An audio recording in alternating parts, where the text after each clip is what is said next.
to dip my balls in it. I want to dip my balls in I it. want to dip my balls in it. Get a glass of wine when you say that. I want to dip my balls in it. How do you feel about Grandpa Baer, no. the Northwest Oil Pipeline? I want to dip my balls. I absolutely want to dip my balls in the Roundtable Podcast. Welcome to it. Yay. This is the episode for June... Something far away. May 29th? Yeah, not June. June, May. That's my favorite month. June, May is They a have bugs for grade those. of sake, actually. It means pure. Really? Yeah. Okay, TIL. If that ever comes up in Final Jeopardy, I am owed all of your money. Ever. That Wow. is not how Jeopardy works. Thank you all for should. joining us again. This is episode 9. We are nearly into double digits, which is honestly startling. I think that's the point at which we establish, some level of responsibility for the content that I am not ready for. Where does it lead for you, typically? Double digits for, most series. That's when things, start to solidify, and you're like, oh, wow, I'm kind of into the thick of this now, right? That's when I start feeling comfortable that I can end it at any moment. Oh, okay. I got 10 episodes in. I'm good. I really feel like Diners, Drive-Ins, and Dives hit its stride in its 11th season, so double digits makes a lot of sense. Yeah. I hate that guy. Or triple digits of episodes could be the thing. Triple too. dipple Triple dipple. Triple dog D. whipple, Triple yeah. dipple dong my digits D. of episodes. Absolutely. That is so true. I'm going to move Mathis's head on the fly here just a touch, actually. Here we go. So we're just going to toss this around a bit, jumble it up. If you're just listening to the audio-only edition, Yeah. you're totally missing out. That's what I was gonna. He's doing ghost hands right now. Whatever that is. What are ghost hands? That's This right here. Ghosts No, don't those are have hands. dad's They hands. have their hands inside of their blanket. Do you think ghosts get mad that they don't have hands? Anyway, we should introduce ourselves. Hey, I'm Bear Taffy, joined by Northern Lion, Hello. Mathis Games, Howdy. Rockley Smile. Hey, what's going on? I have to do it that way just in case people, forget based on audio identification. So there's that, the clarification for it. On today's docket, we've got The Witcher 3, Wild Hunt is the big one. God. that Have we you call- heard of this one? Have I heard of this game? Have you let's played this game? No. None of us have, which is probably for the best, honestly. It really is. It's a step up from the average show where none of us play the games that we talk about. Well, we've Or got we that play it covered 5 with our minutes. next one, Not a Hero, but we're going to be talking about that too. Oh, shit, speaking of. Yeah, I got a foil Yennefer card on Steam. What?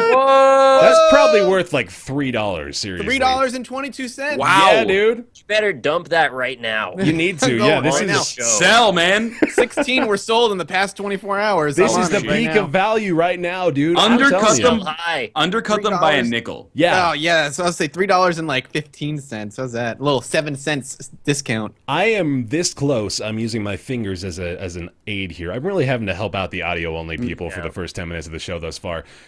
I am this close to becoming a trading card marketing wizard because I've got so many drops on games that I never play. I just want to leave them open as I'm doing other stuff because you can so thought of that? easily sell trading cards if you just undercut everyone. Like, it works so easily. I have like $8 in my Steam account just because I've sold a shitload of cards. But like, what is that in a dollar per hour level? Hey, Like, man. At like some zero. point, no, you remember this. This happened a little while ago. I was making like near minimum wage just off of selling trading cards because I'd bulked up a giant amount at some point. For I'm how start long? doing that right though? now. I'm gonna do this the whole fucking You podcast. can I make mean- like near minimum wage for like an hour. For not No, even that, like 4 It's minutes at sustainable, most. man. No, I think it's sustainable. I think honestly, I could make more doing trading cards full time than I could doing YouTube. This makes Whoa. no In sense Steam whatsoever. Cash only. It makes a lot of Yeah, sense. in Steam Cash. If you don't have to buy the games, but you That's have to exactly do the the YouTube point, yeah. thing to get the copies in the first place. All right, I didn't say it was practical. I just said it was an option. You didn't say Never they were ending circle. congruent upon one another either. I'm That's kind of unpacking. odd. I just realized I have like 80 booster packs right here. I'm just gonna unpack them all as we go here. Yeah, do I'll it. let This- you know if I get any foils. I'd really love for you actually to, through the course of this show, attempt to sell as many trading cards as you possibly can and see how much money you make over the course of an hour and a You know, half or so. I put up another foil for Armor 3 Helicopter thing. Oh shit! 65 cents. That's 10 Helicopter. cents. 10 cents cheaper than you can normally get it. Get it now. You I'm One just can't gonna- advertise to people on the fucking show, man. I'm gonna go buy Mathis's cards right now. and then Resell them for more. All right. Not a Hero coming up on the show, as well as we got a discussion topic actually that we're going to be looking at today. Yeah, who wants these Apotheon cards as a discussion? That's exactly what we're going to talk about. I'll trade you my Gas Guzzlers Extreme Booster Pack for your Apotheon Booster Pack. I don't think it works like that. Only real cash. You can print out your Steam Wallet funds, did you know, into real currency of. So you can hand it to your accountant. Yeah. Is it Gavin dollars or something? Does it have his face on it? I'd use that. I'd bring that to Walmart and buy a box of Reese's Puffs with it. Wouldn't you? Steam just froze. I think they've never seen a man open this many booster packs at the same time. We're going to be talking about, the discussion topic today is if you can only choose one console out of the major players in the marketplace right now, which one is it going to be? Out of the Wii U, the PS4, and the Xbox One, and we're going to be talking about that today. And City Skylines get a little bit of an expansion as well as Bloodborne. So that's some exciting stuff. Ryan's making a weird face right now. I opened a Move or Die pack. I got foil pumpkin. Oh. View and Community Market starting at $49.51. What? Whoa. No way! That's not going to sell. It's never sold. There have been zero. What is that based on? Just one person, figured out where they thought the wealth curve was supposed to be. They established it right there, yeah. That's impressive. Shit. They're just trying to dump it. They're like, I'm paying $4 for this? Check this out. Octodad trading card, non-foil, is worth 26 gems. I don't know what this means. I don't know about gems still. I missed that whole synthesis thing. Pumpkin foil, 320 gems. That's like 16 regular cards. All right, you know what? Fuck the discussion. This podcast is now about Steam trading cards. We can make that happen, man. I really think we it took could. you this long to get Steam into Trading this. Card Podcast. Does that exist? Oh man, I feel like it is now. New our Patreon. I'm gonna get so many emoticons. Let's play buy and sell Steam trading cards, episode 1. Like Every episode is episode 1. Yeah. Gets the most views, why not? Yeah. All right. So we could start off actually with the big discussion topic. Mm-hmm. Yes. Which console is best console? In this course of their lifespan, we're now into, what are we into, like year 2? This will be the second year for everything but the Wii U, which is going to be 3 years old in November. Are we approaching this from like a gamer standpoint or like a casual gamer standpoint? I think that's important because there could be a varying degree of different answers. I think we can hit every nail as far as our collective hammer is concerned. We've got the standpoint of moms going out to buy consoles for their kids. We've got the standpoint of folks like us who are pretty avid connoisseurs of the industry. Moms? Well, we are also moms, yeah. So, like, for me, the only reason I get consoles is for the exclusives, because if it's on the PC, I'm playing it on PC almost 100% of the time. Mm-hmm. And going in with that mindset, I would say the Wii U is without a doubt the console to own as far as just fun, exclusive games that you cannot play unless you own a console. I mean, PS4, you've got Bloodborne, which is really good, and I'm really happy I have it. But outside of Bloodborne, I picked up Infamous Second Son. I played that for like an hour. I'm like, this is boring. I finished it. It was kind of boring. Yeah, I can't. It's pretty, though. It's very, very pretty, yeah, but it's also very, like, the city just feels dead. But that's a whole nother discussion. So I stand, with my viewpoint, I think Wii U probably has the most fun games. I have the most Wii U games compared to my PS4, where I have 2. Talking about exclusives in particular is probably going to be one of the larger features that sells a console. And there's not too many that need to be discussed at this point. Master Chief Collection. Which sucks. It's Sunset still Overdrive, broken. man. Sunset No, wait, we have to... You think about this for a second. Master Chief Collection, November of last year. Yeah. 8 months, right? 1, 2, 3, 4, 5, 6, 7. 7 months. Counting with Bear Taffy. It's still pretty much just as bad as it was. At least from word of mouth, is what I'm Did they hearing. just give up? Did they just leave it alone? Did they ever release an official statement? I feel like they might have. I think they put their hands up in the air and they just said, fuck it! Fuck it! Fuck it! Run! And I'm really mad about it still. But that was the selling point. I got a console for that. I bought the Xbox One for that game. And that was now that is gone. There's Sunset Overdrive, of course, which is apparently pretty damn good. But apart from that, the Xbox One really does not bring a ton to the table as a console. It has it has recording capabilities that are extremely limited, but they do work well for what they are. Actually, I should make point of that. I like the Xbox One's record and playback and upload and all that stuff. It does work well, and I've actually uploaded a couple of clips from games that I've played on my Xbox One to my YouTube channel. But yeah, it's a tough sell outside of that. Because if you look at the PS4 versus the Xbox One feature for feature at this point, you're just getting 2 exclusives and a lot of worse versions of PS4 games. Yep. Right? If we're just removing PC from this equation. Yes, but it's okay. Allow me to play the part of the curmudgeon who also just does not understand things. We're getting I understand that there's a mathematical objectivity to it, that 1080 is a better resolution than 900 is a better resolution than 720. I feel like I played a lot of PS4 stuff on a decently large TV, a lot of Xbox One stuff on a decently large TV. Not a lot of Xbox One stuff, but I'm playing The Witcher on it right now, and it looks fine, and very occasional frame rate dips. Sure, peasant.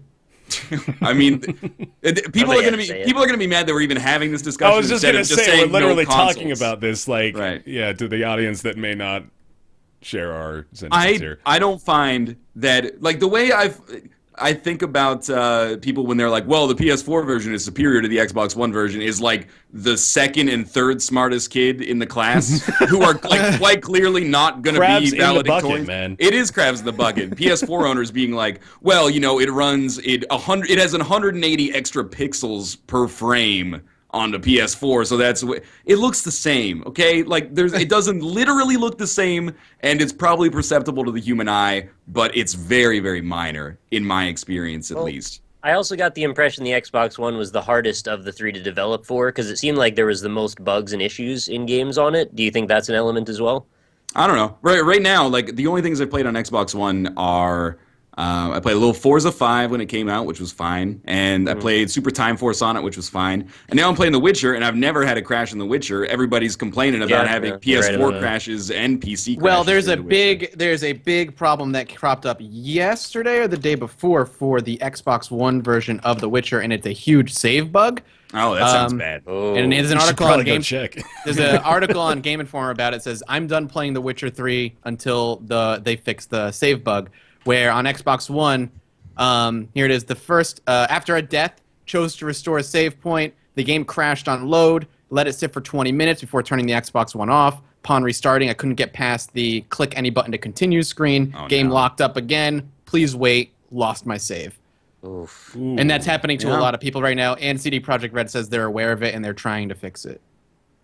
I hate those bugs. Those are the roughest ones. I haven't played in a couple of days, so I guess maybe I'm lucky. Just don't boot it up. Yeah. Don't touch it.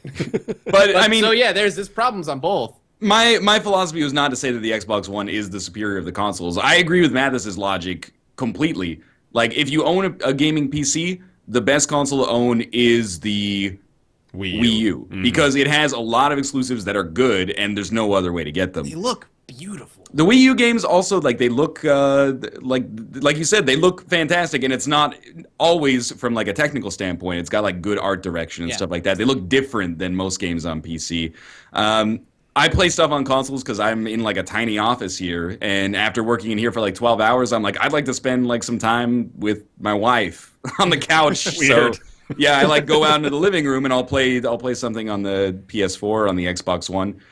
So, I mean, if you're strictly looking at it from a functional standpoint, PC plus Wii U is, I think, it covers all your bases. But I like the other consoles as well. I mean, I do think there's a little crabs in the bucket PS4 versus Xbox One. I think they are, I don't want to say that they're inferior, but for if you're looking for high performance gaming, you would just do it on the PC if you can afford it. Otherwise, I think you should just kind of accept that you're going for a second best option, and don't worry it doesn't really matter, if you have a PS4 or an Xbox One, I feel, if there's so few exclusives on them, but maybe that's just me. People are like, wow, you didn't even get The Witcher for PS4, you got it for Xbox One, and I'm like, oh, go fuck yourself, basically. You were going to be mad if it wasn't anything but, or if it was anything but PC anyway, so, I don't know. Microsoft, it's very easy to circle jerk against them, but I've had a good time with both consoles. I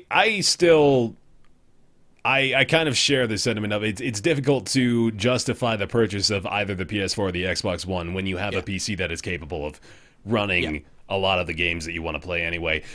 There are, I think we've even, brushed on this topic a little bit. There are very few games that I think are worth buying a console for just those experiences. Destiny, I think, is going to be the one that maybe makes an argument, maybe makes a case for itself. Whereas I don't really have a ton of interest in playing Destiny or picking up Destiny and starting fresh with it now that it's, pretty far off into its lifespan.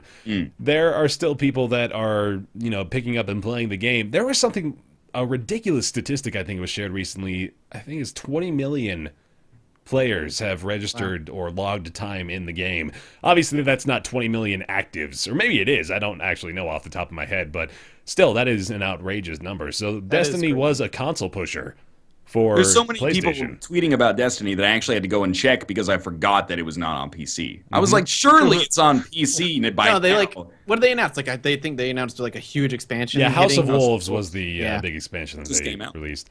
It's getting mixed reviews too.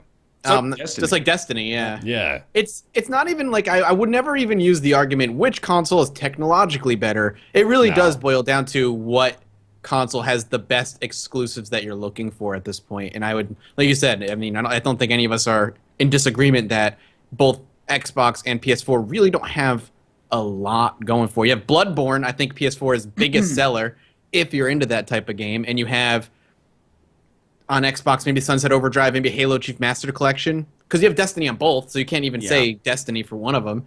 I think it comes down to, I do prefer the PS4 to the Xbox One, but it comes down to, if you were looking at two sports teams, you're getting down into the stance that nobody cares, hype or something like that. Yeah. Like the PS4, I like the Xbox's controller better. I like that the PS4 is 1.4 inches taller than the Xbox One. Controller. That's why I'm playing The Witcher 3 How's it going? on PC with the 360 controller. What are you looking for here? Hi, Kate. Hey, Kate. All right.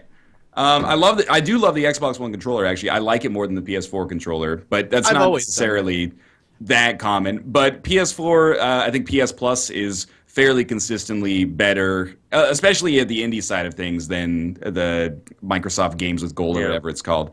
But if you were a sports gamer primarily, you got an interesting choice as well, because the show for MLB, which is really, really good, is exclusive to the Sony stuff, but Microsoft on the Xbox One has EA Access, where for $5 a month, it'll get into the specifics here, but yeah, for $5 a month, you get a limited amount of playtime in new sports titles, and then all of the EA Sports Vault from a year ago, or six months ago, actually. That's actually pretty good. Yeah. I didn't even think about MLB The Show. I love MLB The Show. MLB The Show is really good, and people write it off because it's a sports game, and that's stupid. No, it's really It is pretty easy to write off sports games. It is, and I understand why, but I hate. And if you're like, sports games are not for me, that's fine. But when people go it's a sports game, I'm like, dude, people spend thousands of hours. We do it. We play sports. You can play that. You can play that game as a pure simulation and just play as manager. Yo, that's a strategy role playing sports game. Rob, Alpaca Patrol would love that shit. Yeah, he's all about absolutely. them managing simulations, man. I mean, right now for $5 a month, and I'm not to say that all these games are great, but it's the year of the Sport 15. You get NHL 15, Plants vs Zombies Garden Warfare, Madden 15, Battlefield 4, FIFA 15, EA UFC, Need for Speed Rivals, NBA Live 15, Peggle 2, FIFA 14, and Madden 25. Last year's versions for $5 a month. He's reciting this from memory, by the way. That's $5 a month. Yeah, some of the new ones might have a trial associated with them. Okay. But Battlefield 4, that feels wow. I mean, I know Battlefield 4 has been out for a while, and but it's still, I feel like it's one of those games that EA would probably try and ring you for a little while longer, especially with Hardline coming out. Oh, it's out, yeah. I feel like we're maybe beating around the bush as far as what the Wii U brings to the table outside of the exclusives too, because we already came to the conclusion. The idea is you can cover pretty much everything with Wii U plus gaming PC. But I love the Wii U now that I've experienced it myself for a little while, because it has something unique in the form of that almost a handheld console on its own, the gamepad that it comes with. It's awesome. I've been using it. Like I actually really love it. It's pretty cool to be able to, use a console on a gamepad. It works really well as well. I've been playing Mario Kart 8 on there, and it's just about the same experience as you would get on the big screen. So I like it. Yeah. It's tough to replicate something like that on your gaming PC. I mean, it's so in making the comparison of Shield. I was gonna say the Shield. yeah, there's the Shield. That's true. They have a tablet now, so I think it's about the closest you'll get. To be fair, you can do the same thing on the PS4 if you have a Vita as well with remote play. It's laggier though. I've tried it. None of them have ever really worked properly for me. The gamepad's worked really well for me, but that one worked well. Yeah. The point I'm trying to make is that the gamepad offers an experience that is very unique to the Wii U that you don't really have the capability of replicating, at least very easily, with a gaming PC. It's not like you can... Yeah, exactly. It's not like there's... Well, okay, you just literally did say the NVIDIA Shield is something that kind of ties into that, but I'm thinking about things like with recording your gameplay. Obviously, that's very easy to do with the PC when you compare that to something like the Xbox One that has the record gameplay clips and share it with your friends sort of thing. There's not a lot that the Xbox One has that PC owners can't say, like, well, obviously we can do that, and we've been doing that forever. The Wii U's gamepad brings something that is not easy to duplicate with your gaming experience on the PC. So I like that a lot about the Wii U. And I'm pretty sure I'm sold as far as that's concerned on the Wii U being the console that is more than likely what you want if you're going to get a console in addition to your gaming PC. Although with that as well, there's not a ton of stuff that might be appealing to if you're not even really interested in Nintendo's offerings.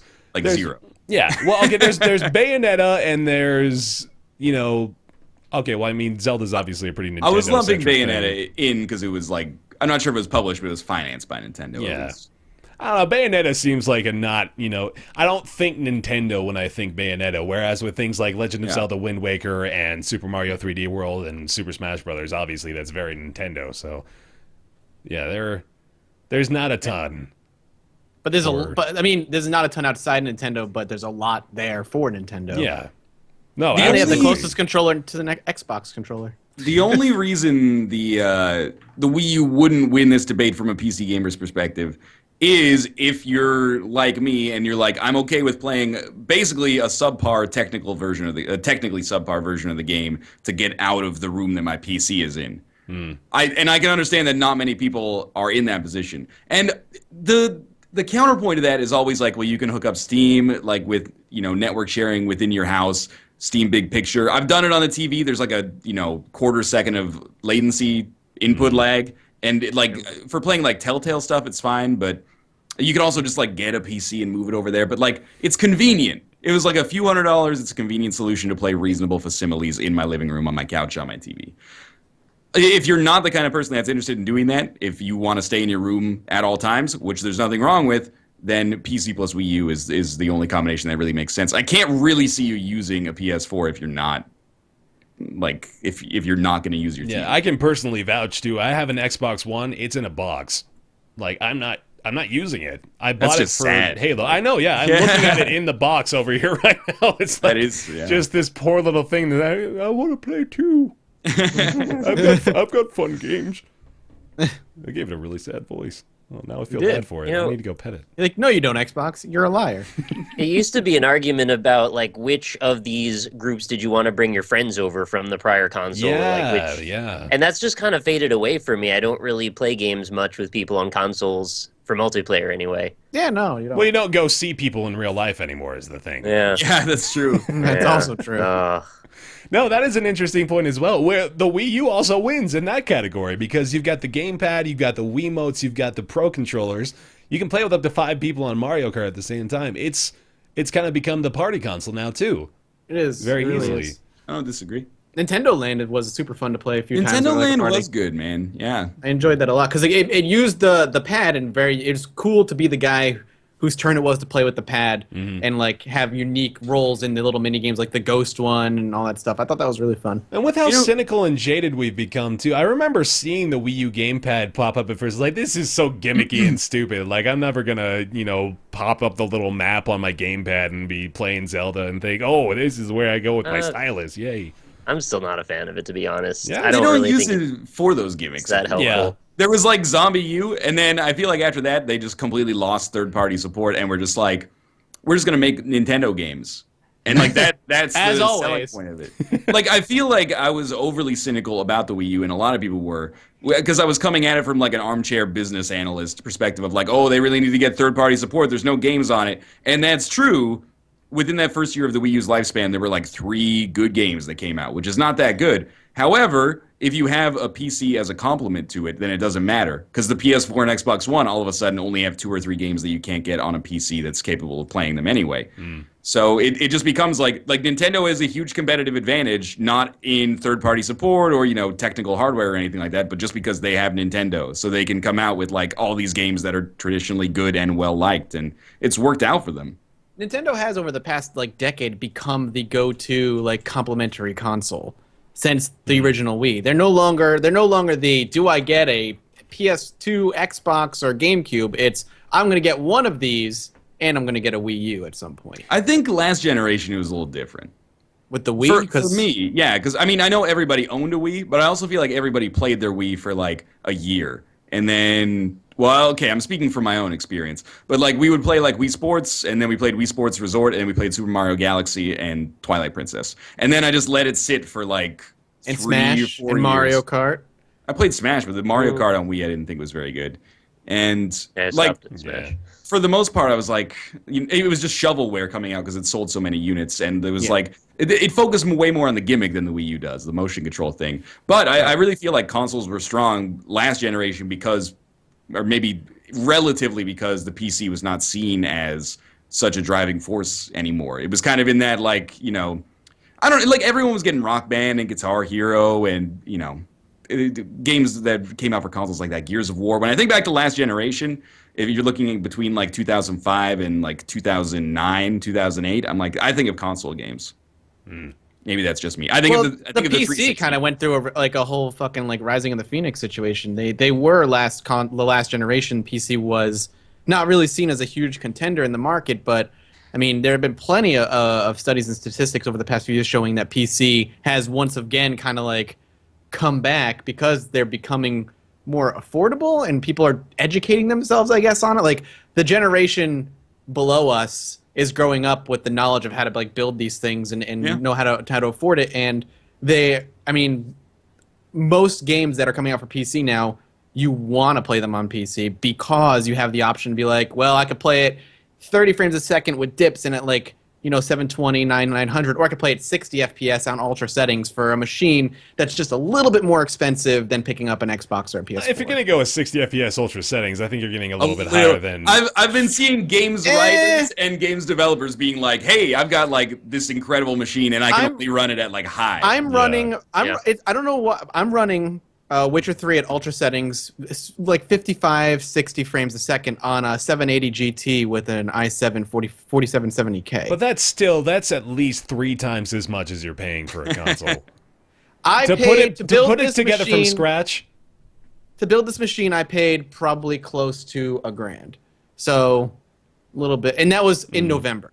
That was in November when the card was a little bit more expensive, when the processor was a little more expensive. I still say you could probably build this particular machine maybe $100, $200 more than you would if you picked up a PS4 or a Xbox One. That seems ridiculous. Yeah, I don't know. I think you're straight up lying. I'm not. Straight up not. Something did you every part in that PC is new. The case, the power supply, the motherboard.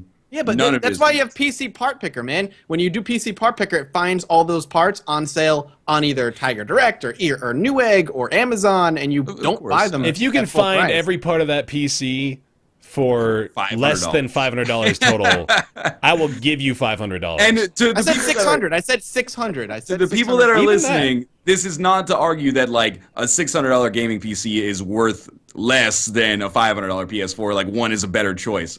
The numbers just seem incredible to me. Let's put it that way. And speaking of brass tacks, too, an argument to be made again for the Wii U. If you're looking strictly for that, PS4 right now, $400. Xbox One, $350. Wii U, $300. So that almost makes a case for itself. So I don't know, man. I think we're pretty solidified in our opinions here Unless, I don't know, Nick, have you reached a solid conclusion? I kind of go PS4, Wii U, and then Xbox One. Yeah? That's kind of I get spent quite a bit of time playing Diablo, freaking Northern Lion over here. I got hooked on it when I went to his house one time. And, there's just this little cluster of games. I admit, though, there were definitely some disappointments. I mean, Little Big Planet 3 was going to be huge for me. I'm a massive Little Big Planet fan, and that game was garbage. It was super buggy, and I really was sad about that whole thing. I didn't spend more than a few days playing it, and I just kind of put it on the shelf. But, Bloodborne's obviously a pretty big seller for a lot of people. Destiny I did spend a few hours with. I admit, wasn't amazing, but it definitely did hold my attention for a while. And just comparing those things versus the stuff that I find on Wii U, I think they're just more things that target me more as a demographic. I'm not saying that I didn't play my Wii U, but I don't think a lot of those things stuck with me as long as they did on the PS4. I think PS4 definitely makes a case for the exclusives battle. Right, not to mention the indie sphere as well. There's, I think, quite a bit going on there. Yeah. And I see the potential for it in the future, too. I find the exclusives thing kind of moot because for me, like you could stack it up and say the PS4 has better exclusives than the Xbox One. But if you're comparing like 4 versus 3, it's almost like neither of them should matter. Right. Okay. Well, I guess I'll go with that argument and say then, in a way, I honestly don't really think it matters that much because I don't play consoles enough to really care. Like, I'm not super invested in the argument. I just mostly play PC. Yeah. So then, from the perspective of the average consumer, let's put it that way. Where would you go? I could definitely see your opinion on the Wii U. I think I'm just still a little bit put off by the tablet personally, but I put them maybe on equal billing, Wii U and PS4, depending on which games appeal to you more. I wouldn't even hesitate to call it a tablet because it's more alike to the Vita than it is to something like an iPad. But you do have to use it generally. I mean, I know you can get a Pro controller. You can't just use the interface without the tablet. You can. I mean, yeah, a lot of it is reliant on the gamepad, but when it starts up, it puts the menu on the tablet, right? Not on the screen. Hit the X button on Pro Controller, it's on the screen. I feel like they've detached themselves from the gimmick a lot. Yeah, I never use the. I don't think when I turn on my console, I don't even the tablet thing is somewhere. I don't even. I can't speak to how it was like in the beginning. Maybe they changed that recently. I don't think they did. I think it was from the beginning. You could just shift the perspective with any button on any controller. They never sold the Wii U without the gamepad, right? That was always a package deal. That's always part of it. Yeah. I will agree that. Well, okay. There's two things. I think off TV play on the Wii U is the best kind of like extra feature of any of the consoles compared to like I'm never going to use PS4 share play to the best of my knowledge. And on Xbox One, I don't even know. The Kinect is more of a hindrance than anything else. Yeah. It constantly is like being activated by accident whenever the Xbox is on, and I'm like, come on. But it's really just you want to use Kinect? No, it's so like excited. Xbox. Sorry. So can I search on Bing? I really want to search on Bing for you. Let me look it up. I promise I'll do a good job. The Wii U is still lagging behind when it comes to digital distribution. Yeah. But if you're savvy enough to want digital distribution, you're probably going to. That cat has a cone on its head. She's having the hardest time doing anything. She looks like she's really struggling with it. She gets she'll walk and because she droops her head down when she's walking with that thing on. It gets caught on the rug and then she just stops and she's like, "Fuck, what do I do?" And I'm like, "Just walk. Lift your head up and walk." She wouldn't get into she wouldn't use the open litter box we got for her so she could get into it. She's like, "No, I want to go in the fucking thing with the tiny ass opening." Yeah. So I'm like, I have to pick her up and squeeze the cone together and put her in the litter box and then wait and then pull her out. Oh, she's so stupid.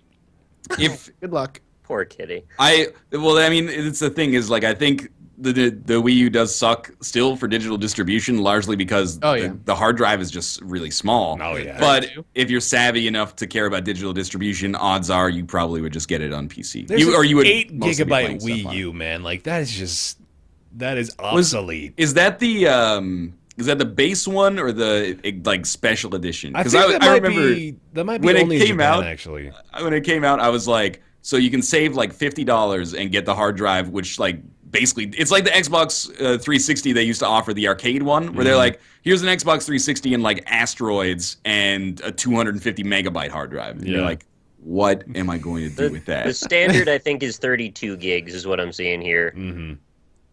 I think that was the special, the black version that had the more memory in it. Yeah. Yeah, that's not a lot of memory for digital distribution. Yeah, man, that reminds me of like 32 megabyte PS2 memory cards you have to buy for $25 a pop. So They start measuring in blocks. You got Yeah. 100 blocks left. Yeah, it's The 8 PSP. for basic and 32 for deluxe. Deluxe. Watch out. It's so deluxe. And there's But Elite. did you have a PSP? Did you see the whole thing with that? I The did Memory have a Stick Pro PSP. Duos? Yeah, I think Yeah, I It the was Memory like Stick, $100. Yeah. And then they do the same thing with the Vita. It makes me so sad. It's like memory is not that expensive. Really, it's not. I think about that now. Like, there's a weird argument you can make. You can buy a 3 terabyte drive for your computer for like $100, whereas you get 32 Well, you're dealing- gigs. It's a tiny chip though versus a box. Oh yeah, I guess that's true. I would And fucking it's connect flash a memory. big ass box to my PS4. Doesn't bother me, Yeah, that's fine. We're already doing it for our PCs. Who gives a shit if we do it for our PS4? We are not about network ergonomical design, man. You just give us the space we need. Stack it up. Right. Just give us a bigger box. We'll shove more boxes inside of it, and then I hook want it to all put my together. balls in it. Yeah. Yeah. Call back to half an hour ago. That's right, man. All right. Well, But I want to finish the discussion on a positive note and say that I don't care what you play on as long as you're not a fucking asshole who is totally insufferable about it. And that makes you a cool person. And I hate the elitism. And it's not just surrounding PC. It just comes out more because PC is pretty much objectively the dominant platform, at least in the circles that we run in. But there's people online that are like, fuck you, PS1 or PS4 scrub. You know, my console has blah, blah, blah RAM. Yours has shitty Samsung RAM or something. It's the most stupid thing in the world. Nobody cares. no, man. Okay, I'm not gonna empathize with them, but I'm going to rationalize this. Yeah. In that I am so dead set on the fact that so many of those people, they're not trying to convince you. They're trying to convince them. Yeah. They're trying They to spent convince their allowance themselves. that they Yeah, saved for they had to years. make a choice, and they have to make sure that it was the right one. I was And there. They get I a was little doing the same abrasive thing. about it. Yeah, Also, But- that Samsung RAM. that's Samsung. It's a little racist. Let's say. If you're younger, I can understand it, and it's not a fiscal thing. If you're like over the age of 20 and making fun of people for the choices that they're making when it comes to games, and not in a lighthearted way, like if you're like, oh, console peasant, blah blah, and everyone has a laugh about it, that's fine. But there are people who are like genuinely angry or I furious. will kill you. I was actually a little apprehensive to be like, I'm playing The Witcher 3 on Xbox One. Because I know that there's a contingent of people that will be like, do you not understand? I understand. You live my life, okay? Like, I get it. The PS. Do you not want to live in your office 24 hours a day, Ryan? PC is more powerful. I can't deny. That's the whole crux of the argument. Well, PC is more powerful. Yeah, okay. Correct. I still want to play it on Xbox. I'm going to play it on Xbox One. No, you don't understand. The PC is more. It's more powerful.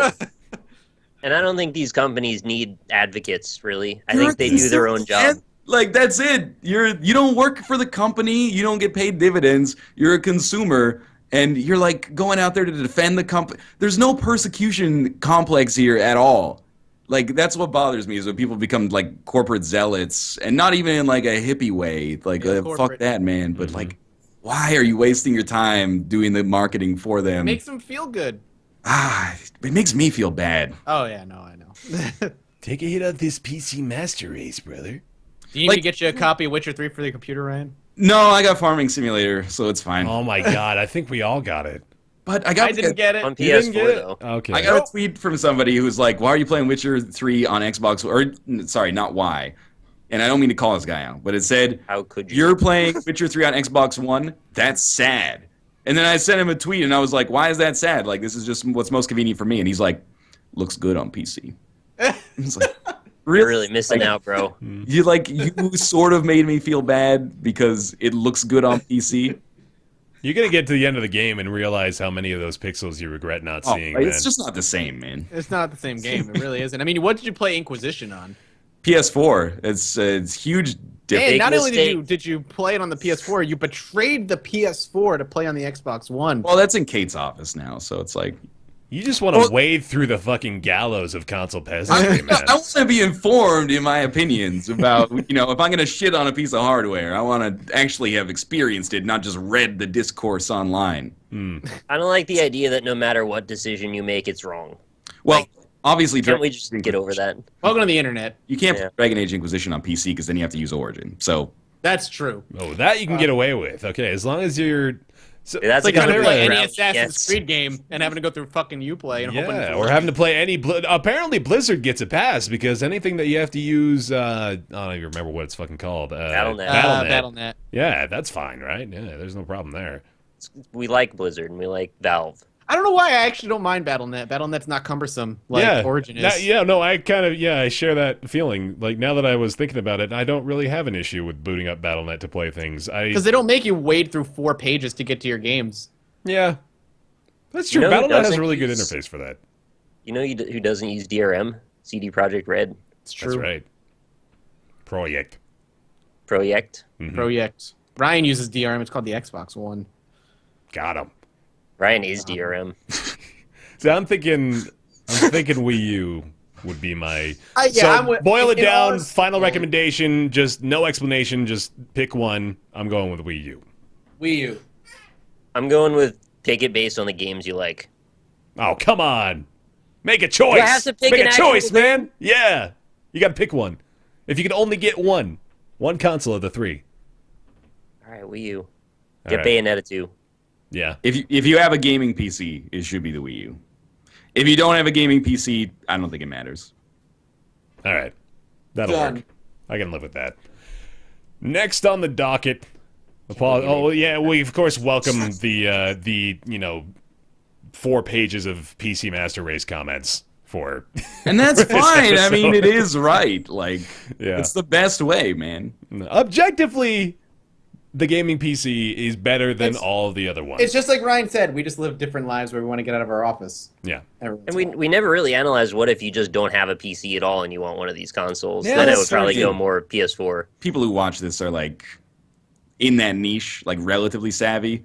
Usually watching this on their gaming PCs. Right. But I know there's people out there that will be, like students or otherwise unable to fiscally, responsibly buy a gaming PC, and then it becomes more of an issue, but that's this. If you want to stay up to date and you don't have anything, I'd probably say PS4 then. That works. Okay. Cool. I want to Just talk get about the PS4 because people won't make fun of you. Just get something and then don't tell anyone. It's like winning the lottery. The best way to experience the console that you want to play on is to just play it and never talk about it ever. That's actually like how the I try to Sex Club. interact now. Is like, I'm just going to do whatever I want to do and talk to nobody. Freaking always console giving you play shit. is like eyes wide shut. Go to some hidden mansion in the woods and play your console games. Don't tell anybody about it.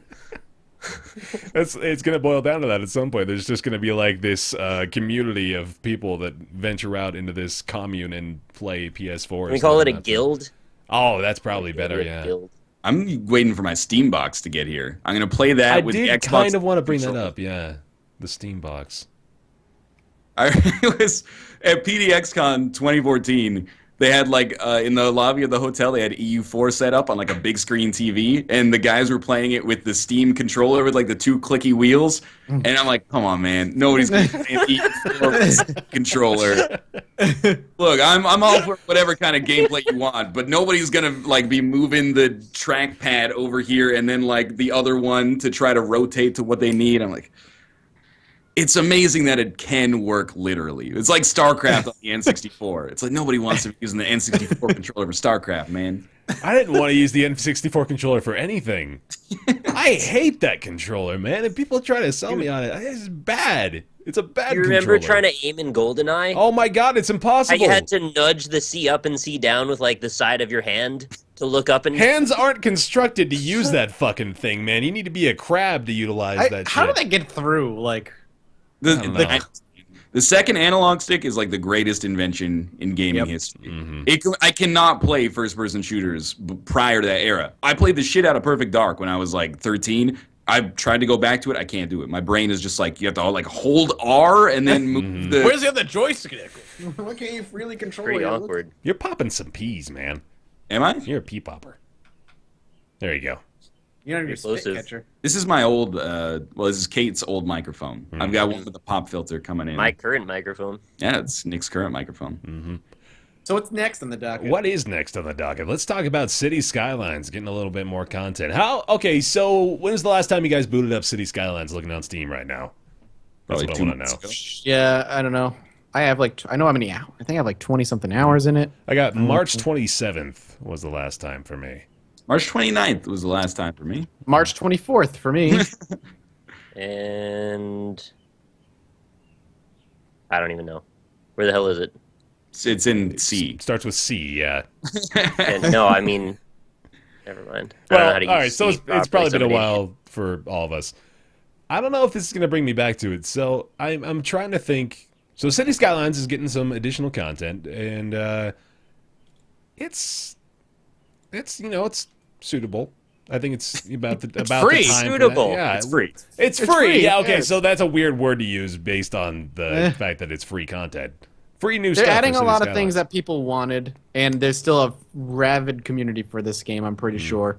Let's actually see how many people are playing this right now. That's a good question too. It's what tunnels, European land like marks, European building styles, and a bunch of other things. Because one of my big complaints about the game initially was that the building variety was minor. Yeah. It wasn't a lot, but I downloaded so many fucking mods for building variety that wasn't a problem. I see my own curator recommendation for City Skylines. Just says Sim City, more like Sim Shitty. Ha ha ha ha ha. Nice. ha, ha, How many followers did that get you? At least like 150, man. Curator page blowing up. I think I reached a point in Skylines, and I can't remember if I've actually said this already too, but once I accomplished all of the tangible goals in the game, I was pretty much done. And I don't know how common that is with city builders. I think a lot of people look at this not as a game of quantifiable objectives, but as a game of I want to make the coolest shit I can make and continually upgrade and upgrade and upgrade and always be improving. ABI, that's the agenda of City Skylines. I got to a point where I came to the realization that this is as good as I can get with the amount of time I was putting into it, and if I want to get any better, I need to dedicate a lot more time. I was just like, I'm good. I had a really good time with it. I'm happy. Yeah, it's like a summer romance or something. Like I put 33 hours into it in the course of like a month. I was obsessed with it for about a week. Like that's a pretty good amount of time for a game of that scope, and I could go back to it, but I don't really feel compelled to go back to it because I think part of what made it compelling was the fact that everybody was playing it, and you could have these conversations and be like, "Whoa, look at my roads!" And like if you come back and you post you tweet a screenshot of that in like 6 months, you're gonna get people are gonna be like, "Are you still playing that?" Like it's a good game, but like all kind of like sandbox endless games, there comes a time where you're just kind of like, I've had a lot of fun with this, but I would have a better time playing something else now, and that's just you kind of phase out. Like this is not enough to bring me back, but it's not like it's a failure at all, especially financially. And I don't know what they could do to bring me back at this point. If someone came out with a city builder tomorrow and it was like, this is 5% better than City Skylines and free, I still don't think I would be compelled to play it right now. The modding community is still very much at large here, and that's what's interesting about it too. With them releasing this free expansion content, there's already a lot of people that have been making stuff that addresses the issues that the community has. They've already taken care of their own problems, which, is speaking volumes again to why City Skylines was so successful, is because they let people do what they wanted to do with it. And that translated to we've already touched on this a little bit, like the fears that EA had with SimCity of we want to maintain control and keep our baby away from the evils of the modding community and people that are going to steal things and be terrible. Million units sold speaks volumes as far as how allowing folks to make their own stuff for your game can elongate the lifespan of it. But I share the sentiment of there's not a lot that they could show me that would make me want to come back to it. Unless you could play as Godzilla and you have to use Godzilla's claws to pick up and put buildings down, and you're all clumsy, your tail's knocking shit down all over the place. Management Godzilla. He's trying hard. That's a great idea, man. Let's get hammered, and by that I mean let's really hammer down on Unity.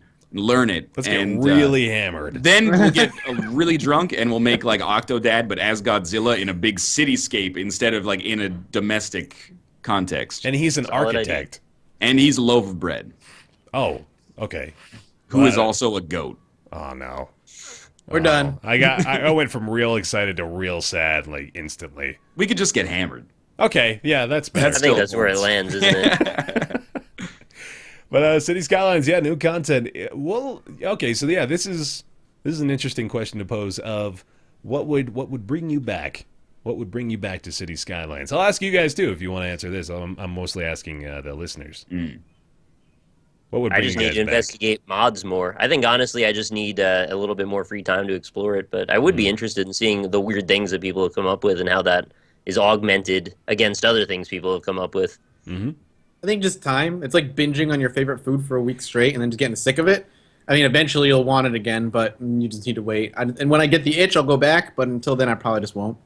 It sounds rude or even dismissive, but I think I actually owe City Skylines like a debt of gratitude. Because I did reach a point where I was like reading about like traffic simulation and stuff like that, and I was like, well, if I'm going to invest this much time, I might as well learn like a real skill.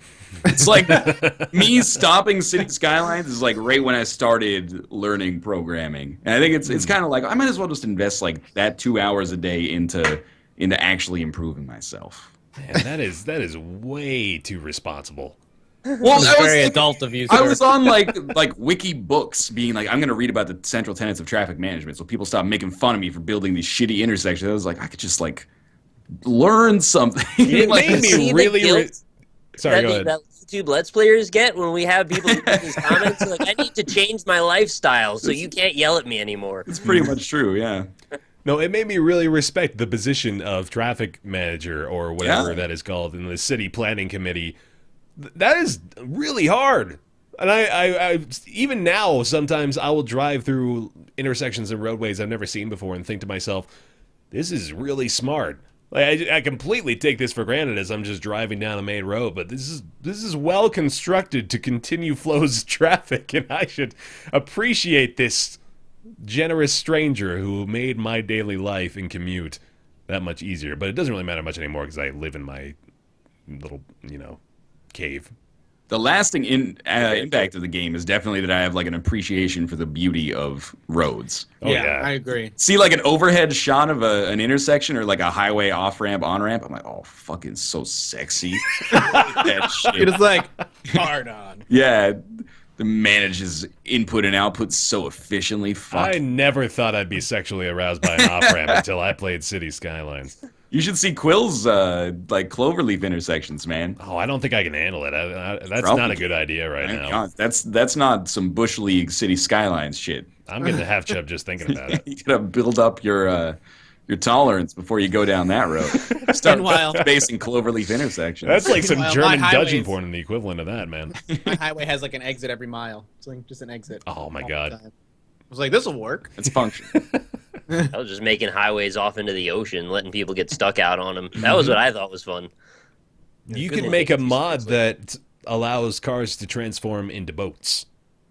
Oh, wow. Apparently, there was also a little glitch in the early development of the game where cruise ships, took liberties of scaling up onto Not the even, land, and then like, what was early it? in development. That was just fixed, I think. Oh, really? Wow. In this recent update, that was fixed. Land ships were fixed. Yeah, depending on Land where you ships. put like Land your ships. harbor or wharf or whatever, cruise ship terminal, they would sometimes go over land. And somebody even made like a little dirt road for the boat to take because it would always go through the same way. That's really good. Oh man, yeah. I now that I'm talking about it again, I kind of want to go back in and try it out a little bit more to see where I left off. I probably left things in a completely cluttered, chaotic mess, and that might be why you don't stop playing City Skylines when you're on the ascendancy. Yeah. You're like, I've got some kind of garbage problem that I can't fix. Like, Fuck I'll come back this. to it tomorrow. Yeah, Never again. March 20th. March 20th. Man, time is flying by. That's crazy. It's been like a really, really solid 2 or 3 months for video games. has. It really has, yeah. Absolutely. That only came out like almost 3 months ago now. That's crazy. Yeah, that is crazy. The community's still thriving too. I didn't actually get the numbers on how many people are playing it at Check the moment. rate. I think it's like maybe about a few hundred even, but There's 8,500 playing 40 minutes ago. wow. Seems Okay. to peak at around maybe like 12,000 a day. That's really good. That is amazing actually. In March. Okay, so the peak players in August of 2014 must have been like beta or something like that, was 5. In March 2015, its percentage gain was plus 4,800,184.5%. Oh my god. That's amazing. Yeah, That's it's a incredible. lot. Average players was 26,000. I mean, it was huge. Yeah, absolutely. Maya, leave your cone on, you dumb. But average players was 26,000. The average for like this month is like 8,000. Yeah, that's pretty good. It's only lost like 2/3. It seems huge, but you're never going to go up. No, Like, yeah. 1 in a trillion games will go up. Dota. Isaac went up. Well, yeah, when Rebirth came out or when expansions and stuff come out, like that's pretty good though to hold on to it for that long. Well done, Paradox. We still commend And you. what was the developers called? Colossal Order. Colossal Order. I'm interested to see if it's got more players or less than Pillars of Eternity. They started with 9 developers, and they're now up to 11 developers. Is gotta be Pillars of more. Eternity still hanging around?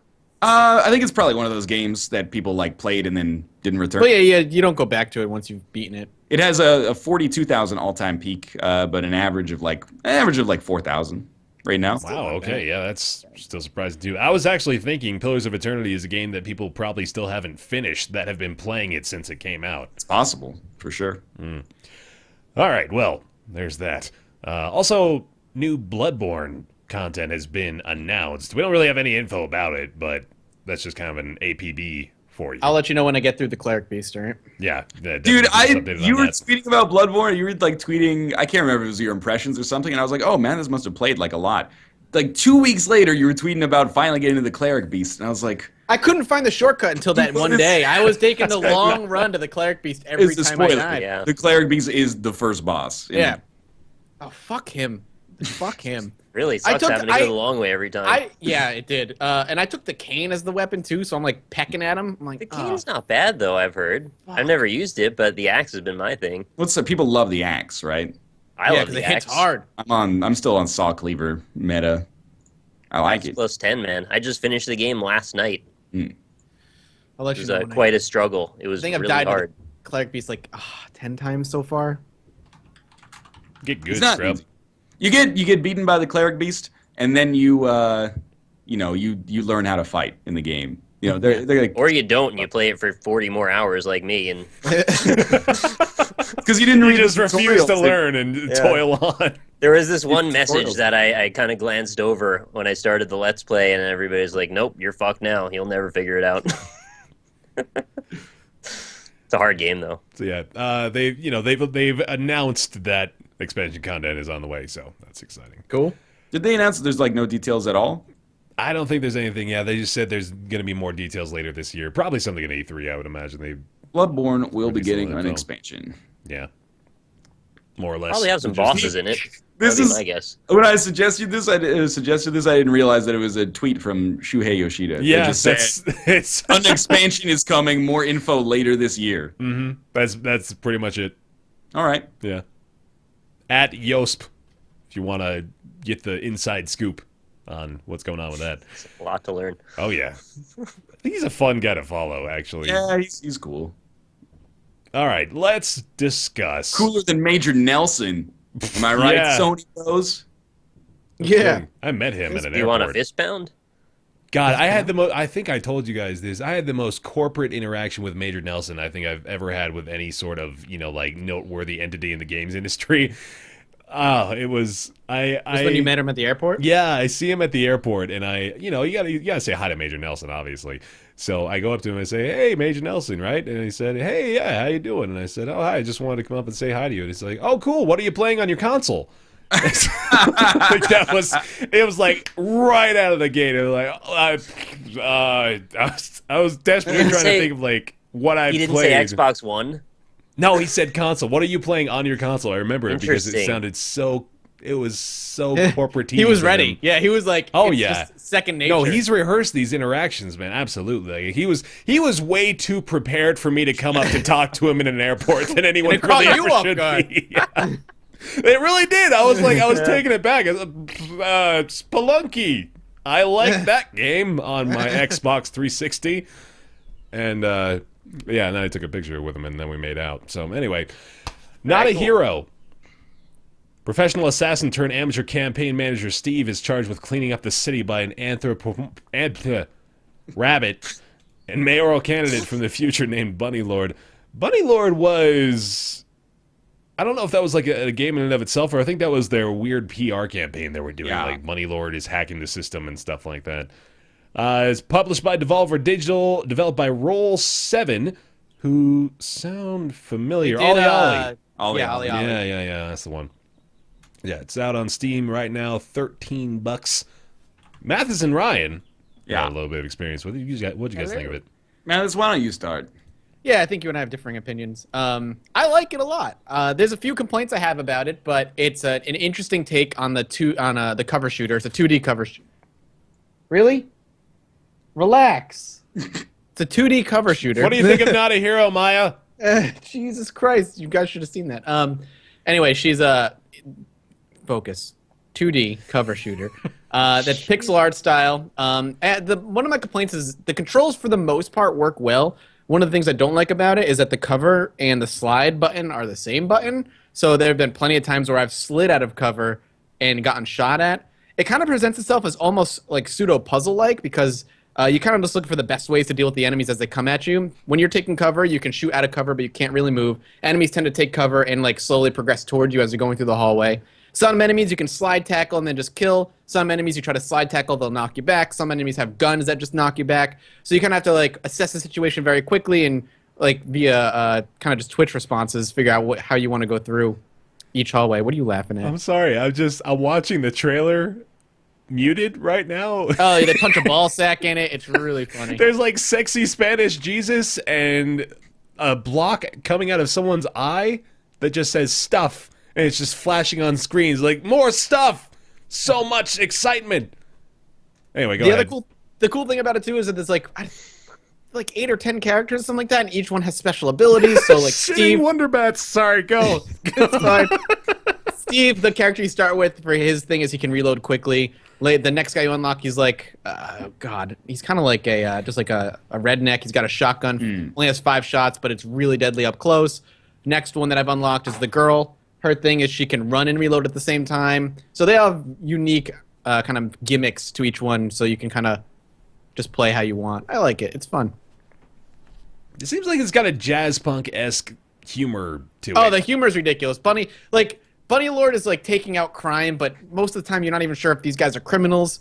And the press conferences he's giving you, like telling you why you're going to kill them, are just nonsense. Sometimes he's wearing a hat with like an arrow going through. Sometimes he just has a dead fox next to him. Sometimes he summons the god called Brian. Like, it's just nonsense. Yo, if the mayor made a public statement at a press conference with a dead fox next to him, I'd be inclined to believe whatever he said because that man has nothing to hide at that point. I think the Bunny Lord press conferences and the interactions that you have after missions at like the diner are the funniest part. But unfortunately, I also find them very long. They do take a while. So and there's no voice acting; it's all in text, which is not to say that it's not funny, but the temptation is way too high to skip. It's like if you have like a bag of potato chips, you're like, these potato chips are pretty good. I should have like the one at a time to savor it, but you're gonna relent. You're gonna have a handful of them. So I find myself, I'm like very tempted to skip past the best part, in my opinion, of the game. I wish they would let you like speed the text up, like hold A and let the text go down, but it's always like at the pace he's talking, so it's also awkward to read at the same time. The missions typically, at least early, if you don't mess up, are going to be like 45 seconds, 2 minutes, somewhere in there, and then the dialogue between the missions can be like 2 or 3 minutes. So it creates kind of a weird pacing issue for me, where I'm like, most of the time of the game is not spent playing it. And that is true for like a lot of games, but this to me is kind of like it's like a 2D but side-scrolling version of Hotline Miami. I was gonna say that. Yep. Yeah, it's like a cover. It's an action pseudo stealth game. It's a little bit more fast-paced most of the time. Hotline Miami, less stealth-based, sort of. But it's definitely got that vibe to it. In Hotline Miami, you could spend like 25 minutes on a mission, and then you get like a minute of story. And it feels like that's kind of a satisfying way to output it. Whereas in this, it's like if you succeed, you could have like 3 minutes of him talking to you, sight read the mission, and beat all the side missions like the first or second try in 2 minutes, and then get another 3 minutes of talking right after that. And I find it awkwardly paced for me. It's got that Ollie Ollie feel almost of trying to perfect the stage over and over again, too. What's interesting is I actually played a lot of Ollie Ollie 2 while I was away last month. And I really like Ollie Ollie 2. I think that game's awesome. I don't really like Not a Hero. I don't think it's terrible, but I find it awkward to play for the pacing reasons. And like Matt has said, the controls, the fact that like cover and slide are on the same is awkward. And the fact, beyond that, for whatever reason, and not everyone has had this issue, but I've tried it with the 360 controller. I've tried it with keyboard and mouse. I get like maybe a quarter second of input lag, which is very, very noticeable, specifically on menus. If I hit play, it's like it doesn't always register on the first try. And if I spam the button, then it's like like it accepts it then. I haven't noticed it, but I'm curious if it's been happening. I just haven't been paying attention to it. I think you would notice. But it could be my hardware issue, but I don't know. It's probably my hardware issue because no one else is complaining about it, but I'm also not complaining about it with any other games. Which doesn't mean it's not my fault. Probably just a weird driver interaction or something. But it's annoying, and when a game is like so kind of fast-paced and demands perfection or at least adequacy, then it makes it difficult. Yes, hello. Oh, thank you. That's lovely, lovely rap. Ooh. That will taunt me as I await to eat it in about 1 hour. 45 minutes. Now I'm getting hungry. So, I mean, it's weird. I don't really like it. By the end of my time playing it, I was like, there's a lot of good stuff. It's funny, but I don't think it's worth playing the stuff that I don't really like to get to the funny stuff. But I like Roll 7, but I don't really like Not a Hero. I hope Ollie Ollie 2 comes to PC. That game's like really fun. Final conclusion, Mathis? I like it. I think it has its issues. Like I said, I think Ryan's on point with the pacing problems and the like I said, the slide and the cover button being the same button. But I've been able to overlook it and still really enjoy my time with it. Devolver, I think they've got a pretty damn good track record up to this point, so I won't feel too bad about the fact that they've got one that maybe is not, top of the line here.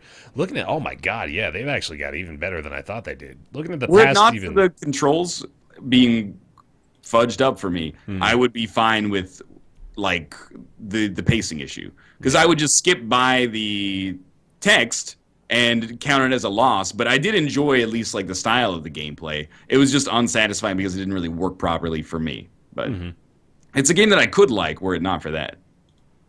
Fair enough. Not a Hero, $13, out on Steam right now. If you want to check it out, link's going to be in the description.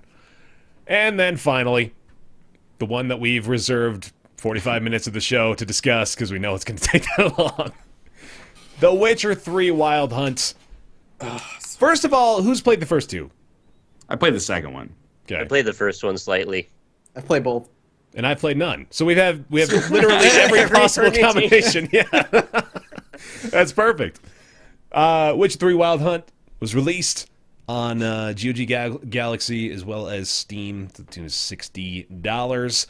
Obviously, I think the majority of people know what's going on with this one. If you have no clue, you play as Geralt of Rivia. He is a witcher who are kind of mutants, I guess is what you want to call them. Brought into this fantasy world. It's actually based off of a book. Yeah. Or a series of books. Yeah. And the Witchers dispose of these fantastical creatures that inhabit kind of an old peasantry village time of history. And okay, The Witcher 3 like Wild Hunt is fucking fantastic. Thus far. Yeah. It's I think I have 7 hours in it so far, and I'm still in White Orchard. Really? Which is the opening zone. Yeah, that's surprising. I to did me. a bunch of quests. I did 7 hours in. Just did last night the quest that progresses you out of White Orchard, and then I went back to White Orchard to finish up the map. And I was telling Matt this, but if you have not done that, you should do that if you want to do everything, because quests will automatically fail if you advance past story quests. It's funny because people were, in Dragon Age Inquisition, people were bitching that the Hinterlands was too big and took too long. And I agree. I hated the Hinterlands, but the problem that I had with Inquisition, a lot of it was fetch questing. Yeah. And Witcher 3 doesn't feel like that. At least not a lot of what I've done. I know there's a little bit of fetch questing here and there, and I have done a little bit. But for the most part, like the whole world so far, the White Orchard area at least, feels like every corner of the world has been specially tended to. And there's always something to discover or something to look at. Even if it's just a rundown building that has nothing there, it looks like something happened. And it's like maybe dead bodies lying around that are skeletons at this point. It's like some sort of conflict happened here. I'm curious what it was. Make sure you use those Witcher senses to find out what happened. Exactly. Yeah. But I'm almost done with White Orchard. I found one place in White Orchard that has like level 12 monsters roaming around it, so I had to like leave. But I really there's so much to do in that first area, and none of it feels like filler. And that's what I'm loving so far. And that was my problem with Inquisition. Everything felt like filler. So far with Witcher, for me, that has not been the case. That's not fair. I agree with you. It's not fully fair to Inquisition, which I will take a stand for. I put all the Dragon Ages up to the Dragon Age Inquisition, and some of Dragon. I hated Inquisition. A lot of Inquisition is filler quests. I would not dispute that, and the Hinterlands is rightfully maligned for a lot of basically bullshit, go grab this, come back to town, go grab this, come back to town. But the story quests are really, really strong. It's not a game that's 100% filler quests. By volume, it's probably 98% filler quests. But you could also just ignore 75% of those and focus on the meat of it. But I agree that if you're the kind of person that wants to exhaustively play through that entire game, it's going to be boring as shit. That's a problem for an RPG, an open world RPG. It's a problem for a type of RPG player. I had a great time with Inquisition. I hated it. And by the end of the story with Inquisition, I was like, this is enough. I don't need to go back. I don't really care. There's two things. Yeah, go ahead. No, go. There's two things that I am really loving thus far, outside of just generally talking about how good it is, about The Witcher 3. One, people fucking run at the speed that you run. Yes! When you're on a sort of escort quest or you have a partner with you for an objective, which has happened in games recently, but I can't believe it took this long for that to be a staple. That doesn't work for me. Maybe it's a PC and Xbox One thing. Really? Yeah. Oh. Wait, if you have an objective that's follow person, and you hold A or whatever to run, you will pass them, and they'll run behind you. That is unfortunate as hell. Yeah. It's happened with 5 or 6 different missions like that, where it's follow this person to here, and they stay behind you when you run at full speed, and I'm like... No, right from the get-go, I saw... So you start out... Okay, this is going to be the world's smallest spoiler, but you start out as... You're playing as Geralt, and you've got this other Witcher who's your companion, who's kind of an older, wise ancient of the Witcher clan. And you are riding horseback together, and... I was just, kind of trotting along at first because I thought I was having to follow him, but then I wanted to sprint off to see if I could find something on the other side of the map, and as soon as I started going faster, I saw that he sped up too, and I was like, this is so great! Why hasn't this happened before? And then I realized you can just go at whatever speed you want, and they'll follow you. But it's not even that they'll follow you around, it's they'll take you to where you need to go, and you can go at whatever speed you choose to do. So that is great. Okay, that's just a tiny little thing. But there's also the big one that I am really enjoying, which is, up to this point, I haven't done a quest thus far that I didn't feel like I wanted to do. That's exactly which is an important distinction. Yeah. Like you said it as well, but kind of an even finer point I want to make on that is they make quests that naturally just sort of integrate into your exploration, which is very difficult. I feel like I should make a highlight on that of that's not easy. It's hard to, put things in your way without them feeling like obstacles, which is kind of a problem that plagues a lot of these open world exploration games. I think Fallout did a pretty good job of this too. More specifically, like Fallout 3 had a great mindset of let's just let them go to places and just think from like the perspective of a player. If I saw this thing over here and put the pieces together in my head, what would I want to get out of that? And then you just build the quest line from there. The Witcher does an extremely good job of making that happen a lot. I would do a little bit of Fallout and I do a little bit of Red Dead when I'm doing my comparisons here. Yeah. I see that a lot. I can see that too. And the world really does feel alive. I'm someone who meanders like crazy. I don't play games to straight up progress them ever. I just wander and I have experiences and I let it go. And I think if I could do another really tiny spoiler, a very early quest involves talking to a lady who needs a pan. I think we all really like this one. I like that one. Thing. Like, why is this? Are they poking fun at themselves? Are they poking fun at RPGs and silly fetch quests? And you realize maybe they are, but also this quest actually has a point. And you might not expect it. And when you go in, you're like, oh, maybe there's something more to this that you wouldn't have noticed. And also, you got to use your Witcher powers, too. Oh, and it's a tutorial element, too. Because they make you use rune for that. So they've rolled multiple points in to one thing. Exactly. That actually reminded me of one other big thing, which is weird of me to get so excited about, much like the speed at which you can walk with people. The bestiary isn't useless. Yeah, that's true. For once, the glossary stuff actually has an impact and a bearing on what you do. You have to go into the bestiary in the glossary and look into the information, maybe not particularly for the characters as much, but for all the monsters that you're fighting, the bestiary contains information that really does help you to progress and help you in those fights. Like, it'll tell you the weaknesses it has to your particular signs that you have available. It can tell you what kind of potions you can craft to have an advantage against them. It can tell you what kind of resources that you can gain. I think what's the third thing? I think something like that. But that's rare too. Very often, I just completely disregard that information. I appreciate that they're thematically consistent because they've positioned your character as a professional, someone who does the research, and they actually put you in the role of someone who does the research, and it really does help you as a character to spend extra time figuring that stuff out. And they pander to that a little bit at the beginning by showing you how that all works, and they make quests that feed into that to then give you the tools to make it happen later. Yeah. That's kind of similar to what I was going to say. I was like, this is one of the few RPGs that make you a hero, make you a badass, and immediately recognize it from minute one. Like, you are seen and respected or feared as this person who can take care of these monsters that no mortal person can take care of. And the game treats you like that. And treats you like, even though this tutorial is teaching you, it never treats you as, oh, he's the boy from a village who's going to be saving the world. Right. No, you're somebody in this world who's been doing this for, somewhere around, like, I think Geralt's probably been doing this since he was, I think in the books, he's like nearly 100 close years to old. 100 years old, something like that. And people fear you, you have a reputation, and you feel like you're powerful right from level 1. And I love that when a game does that for you. That's another aspect of it as well, is that level 1 doesn't feel like level 1 in this game. Level 1 just feels like, level 1 feels just as significant as like level 15. You're fighting demons, right? Like, you're not.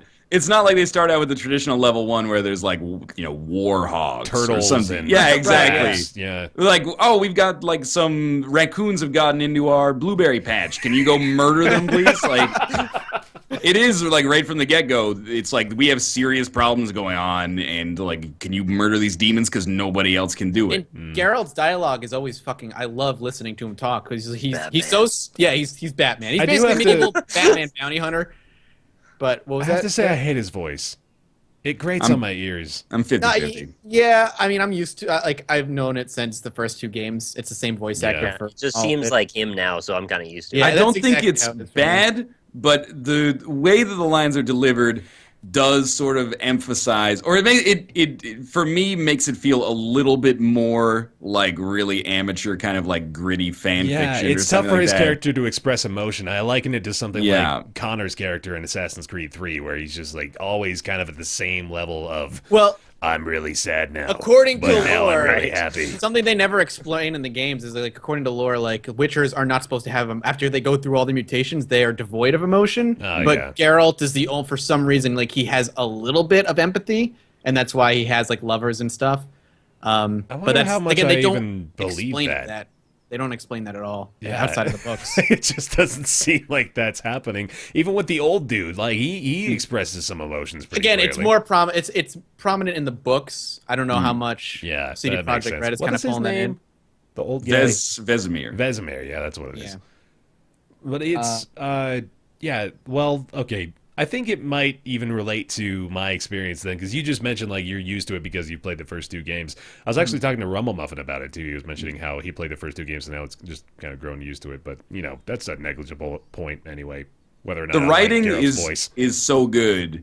And the game is so rich in lore in like all aspects, and it's delivered so well. It's not just like another thing Inquisition was really bad with was the world was full of lore, but how you found 80% of it or 90% of it was pieces of paper, and you click on them and they pop up, and it's like, wow, Lorenhalt was blah blah blah, and you're like, I don't know who any of these people are. Yeah, I'm still the guy though that reads the books in Witcher. Like I'll get a book and I'll be like, oh, time to read. Yeah, there's still pieces of paper in Witcher. But I've had there's a couple lot more show than tell, I think. Yes, that's a game where we were talking about pacing with Not a Hero, where I was like, I'm okay in The Witcher if it's like 80% dialogue and 20% gameplay, because that's what I'm there for in that case. I'm like, I don't want to skip through the dialogue. They give you the option, but it's so good, and it's like that's why you're there, I guess. Yeah. And it's really well written, and in particular, like scripted. Like the writing is good, but the design of the writing is really good. Little things like when people are explaining a monster to Geralt, like he's trying to figure out what's going on, and as they're explaining, he's just musing to himself, sounds like this, could be this, well, this, and it means this. And you're like, no, I feel like I know what the... Yeah, he's got an I feel like I know encyclopedic what's knowledge going of on. this shit, yeah. And like going to and like the scenes of like maybe like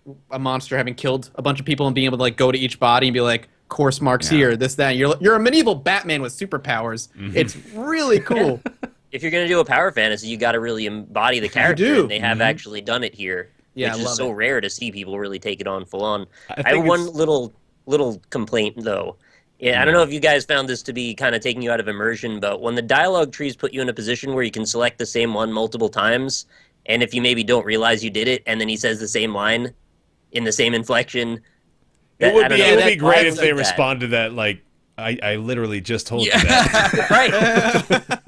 That would be serious? awesome. Like, why do they leave that in? Why, once you use the line, just take it away? Yeah. What do you have to gain from Or that? make it a lot darker or something. Because I guess it's it's kind of a similar color. If you but weren't paying attention, they want to give you the option to get it again. But hear it again. Yeah, that makes sense. I agree, It's a though. super small thing, but It's definitely not a perfect game. I mean, my complaints, I think, are a lot of other people's complaints. He moves with the grace of an Assassin's Creed character without the ability to chunky. parkour up anything. The movement is He's bad. very chunky. It's very And chunky. on horses is bad as well. Oh, it God, feels like the a horse to horses, start. man. When he's on a horse, he's like double horse. I think that's true, yeah. It's definitely Double not horse the Geralt. smoothest. And that was, and I know it's gonna sound weird, but if I like Witcher 2 was similar out of combat movement. It was very clunky, but at least in combat, it's way better in The Witcher 3. Witcher 2 was, when you were in an animation, that was a long animation in The Witcher 2. Witcher 3, it's a lot quicker, and you can kind of dodge roll out of it a lot faster. The fall damage is ridiculous as well, but It's silly. It's highlighted by the fact that the movement is clunky, so you'll find yourself falling down a lot. So you'll fall off of a ledge, and you're like, 80% of my HP is gone. Like, and that's a big deal too, because it takes a lot to restore vitality, unless you just want to meditate every time. Yeah. I play on the 3rd difficulty, so meditation doesn't even heal me. Oh my god. I forgot about that. Yeah. Dude, this guy's supposed to be so freaking professional and important, and he takes 80% of his health from falling 5 feet. What's up with it? He can jump higher than that. It is silly. I mean, I don't think they should patch out fall damage, but it should be. It needs to be greatly reduced. It should be greatly reduced. The Or at least threshold needs to be double as high at least. do a perk that's just like take reduced fall damage, and then like strongly suggest sure. that people Right. say, like, do something. I would pay a level to not have to deal with fall damage. Yeah. Also, the game is fucking beautiful to look at. It's very pretty. And Except just, when like, you have the goddamn hairworks enabled. What is up with that shit? that is off immediately. They're I turned working it on a off patch. instantly. They're working on it. That was like, hair work, sweet, I'll lose half my frames just because his hair is flowing in the wind or whatever. How in the world is that so CPU intensive? It was like, It is super bad. I mean, obviously, if there's an entire section of the advanced graphics processing options to take that off or on, then clearly that's, a pretty big deal. But goddamn, that is like such a performance dragger. Doesn't he have a dynamic beard? Doesn't it grow in real grows. time? Yeah, it grows. How many games can you say have that? I know. Whoa. I've got a dynamic Whoa. beard. Immersion. NHL 16 has realistic beard physics. Do you go to a barber and shave it though? You might be able to. You go to a barber and add hair like in Grand Theft Auto 5?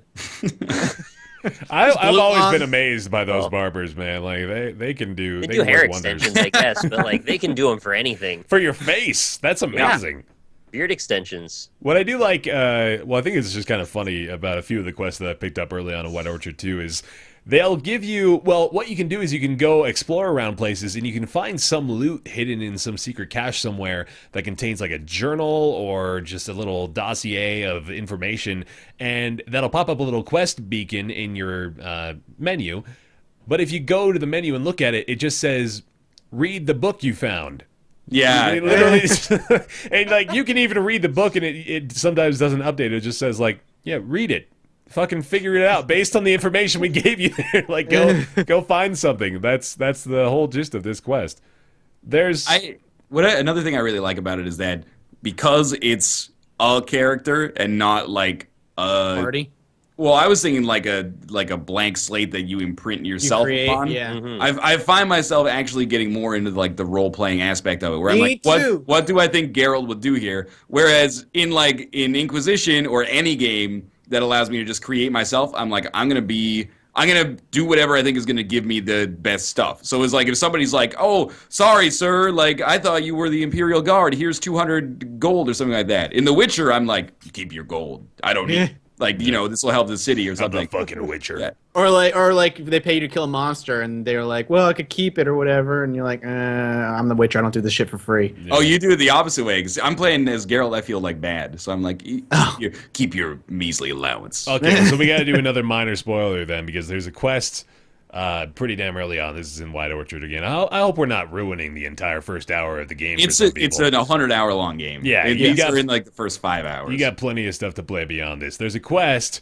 where you can you go into this little hut, and it's just the saddest little just family with a dying daughter. The father's slaving over a pot of steamed water and cabbage for them to eat for dinner that night, and he says, well, my daughter's dying of this disease that only can be cured by clean water from the well, but there's a spirit that's guarding the well that we can't get rid of, and so we're basically hopeless and devastated unless you do something to help us. And then once you go and take care of it, you come back and he says, oh, thank you so much, you're such a savior. This is my daughter's wedding fund that I was saving in the hopes that one day a brave hero would come by and just exhort this stalwart behavior to make our lives better. But you can have it unless you want to let me keep it, which would be so kind-hearted of you. He doesn't say that. What'd you do there, though? Oh, I had to Witcher let him code, keep it, man. of course. Witcher code. You don't do Take the that money. shit for free. You missed out, yo. What did he give you? He gave me. You all took the money? I didn't take the money. I let him keep the money. He gave me an amethyst. Yeah, same thing here, which is he gives you like 20 gold, but if you tell him to keep it, he gives you an amethyst worth like 300. Nice. Oh, that's poor. There's no concept of value, apparently. Really? That makes us the ultimate assholes because we ripped them off completely by like tenfold. You would have looked at him and been like, all right, sounds good, thank you. But it didn't give you the option to turn down the amethyst. You couldn't be like, well, keep your amethyst. And he's like, well, I've got you can have my house. Would you like my wife? I have a wife. That's funny. Witcher 3 is really good, man. It's real. Like we could sit here and just jerk off about it all. Fucking Yeah, day. I was just gonna say that. Like, I maybe want to withhold from the circle jerk a little bit more, but Witcher 3 Wild Hunt, it had a lot of hype, and it's really just doing a pretty damn good job of living up to it. So I was nervous when they said it was going to be open world because Witcher 2 wasn't, and I'm really happy they did, and I'm really happy they delayed it too because it seems like the time spent was well worth it. And 2 expansion packs coming out that are going to add over 30 hours of content, like actual expansion packs. Bring it on. I want it. I have like 3 problems with the game, and I don't bring it up to be nitpicky, but rather that I think games criticism is like a game is not the sum of its parts. Like, this is a game that is fantastic and an easy game to recommend to pretty much anybody. There are some problems that hamper the experience for me, but it's still a 10 for now. But movement is fucky. Yep. fall damage makes no sense. Text is super small if you're playing on a TV. And this is not a PC Master Race thing. I've seen PC players that are playing it on TV be like, the text is way too small. Like, I need to get right next to my monitor to read it. Which is not that bad because you're not reading that much. But when you're looting stuff, it's like, okay. Already, I don't know what the loot is. Like, so this just adds an extra element of difficulty. That actually brings up another complaint I have about the game is it kind of carries over from Witcher 2. I don't like the inventory system. The inventory system is just kind of just like, here's everything, figure it out. It's not an easy way to sort it, and it's all icons, there's no words there, so you're just like looking at a list of shit with not knowing what it is unless you hover over each one of them and try and figure out what it is. It's just, it's functional, it's not broken, it's just clunky, and I feel like RPGs have done inventory systems in the past much, much better, and I wish they had decided to overhaul the inventory system from the last game. It's kind of reminding me a little bit of like Dark Souls 2 or Bloodborne, where you just have this pile of items that you have no idea what they are. They're just like a series of pictures, and it's up to you to figure them out. I mean, granted, they tell you, essentially, but you gotta go it does take a minute. It's not like you can just look at reference and go, I want to see all my alchemy items, and here's the list of what's the most important for what you're trying to do. But, you can sort it by schematics, essentially, though. So exactly, and that goes same thing with crafting. There's so much fucking shit in the world. You can pick flowers for hours in that game. Who is campaigning for this? Every game like this, I picked the flowers. It's World of Warcraft. You guys are the motherfuckers herbalist, man. walking through the forest, picking every single like green icon that shows up on your mini map. Every one of them. I just wish my complaint was going to be. I wish the alchemy, when you go open the alchemy thing, all the things that you have the ingredients to make were right at the top. Like all the things you can make were green at the top. Instead of having to scroll through the whole fucking list and be like, what can I make right now? Present an alternative to gathering resources from the field. Instead of there being 100 plants that give you one or two instances of the herb, have like a tree in the town or something. Because it's not difficult to get the herbs, it's just time consuming. Just have a tree in the town, and when you loot the tree, you get like a stack. Have a tree that grows every herb that's ever been known? No, there's a tree in the village over there that has red whatever, and a tree in the village over here. It's not for everybody.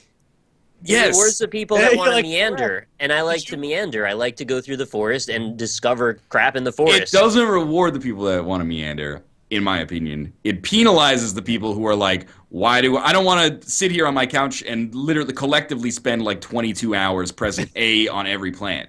And with the movement controls especially, it's not like, or just give me, how about this? I hold left trigger, all of the plants within like an area instantly you just harvest suck them into you? Geralt Vacuum Edition. Did you end up buying anything to make it more convenient. The peppermint vodka at the bar in White Orchard? I don't think so, no. Mm-mm. If you have the opportunity to, there's only one, buy it. What does it do? It every 24 hours, it will replenish some of your alchemy supplies. Oh, that's pretty sweet. Which I had no idea it did. And then every time a day went by, it's like the peppermint vodka replenish some of your alchemy supplies. It's like, ooh, that's really random. Never drink it. I'm just going to keep it in my inventory. I do want to piggyback one thing on what Ryan said about the movement being so awkward, and then as that pertains to alchemy, the prompts don't always seem to work. I've had a lot of instances where like I wanted to light a sconce on the wall or something, and there was no prompt. It just didn't exist. And I walked around it for a minute just trying to get the freaking A button to appear. Yeah. I hate that you have to look at the examine button to loot. Because what I want to do is like I have to loot this stuff. I just want to walk in a circle and press A. But you have to like look at the button that says examine, or the game is like maybe he doesn't want to examine it. Mm-hmm. And then also when you've got your Witcher powers, it puts the camera in like this weird kind of over your shoulder perspective, which changes where your focus was.